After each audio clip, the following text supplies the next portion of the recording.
واتهاي داوديال imikana aynu eegno waxyaabaha ka soo kordhay doorashooyinkii Soomaaliland ka dhacay wariyahayaga Cabdishakuur Dayib Maxamed oo ku sugan nawaaxiga guddiga doorashooyinka Soomaaliland aynu eegno haya Cabdishakuur asantahay siciid wararkii ugu dambeeyay waxa ay tilmaamayaan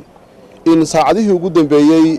uu xarunta guddiga doorashooyinka soo gaaray murashaxa xisbiga mucaaradka ah ee wadana Cabdiraxmaan Maxamed Cabdilaahi Ciro iyo xubno isagoo wehelinayay waxaana kulamo ay la yeesheen guddiga doorashada oo sidii wararkii hore aynu ku sheegnay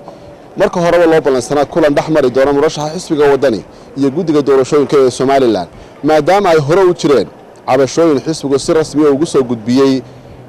guddiga doorashooyinka ee Soomaaliland cabashooyinkaas oo ku saabsanaa qaabkii codbixinta goobo kamid ah ay uga dhacday oo xisbigu tabashooyin badan u ka qabay arintaasna ay hore uga wada hadleen in xisbiga tabashooyinkiisa hoos loo eego inkastoo gudoomiyaha iyo xubnaha wehelinayayba markii kulankaasi ay ka soo baxeen aanay wax faahfaahin siinin warbaahinta oo ay xarunta galeen kulankaasi kadibna ay ka soo baxeen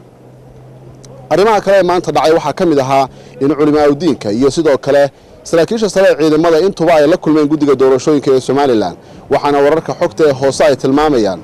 in guddiga doorashooyinka iyo dhinacyadaasi kala duwan ee saraakiisha ciidamada iyo sidoo kale culimaduba ay ka wada hadlayeen sidii xaaladdu ay u dhici lahayd si nabadgelyo ku dhawaaqista guddiga doorashooyinka ay ku dhawaaqi doonaan natiijada kama dambaysta ah ee doorashadii Soomaaliland ka dhacday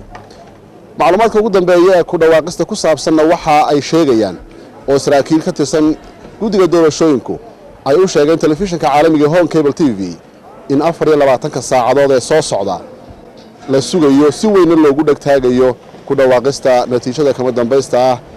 ee ka soo baxday doorashooyinka Soomaaliland natiijadaas oo noqon doonta mid hordhaca ha yeeshee maxkamadda sare loo gudbin doono si ay si rasmi ah ugu dhawaaqdo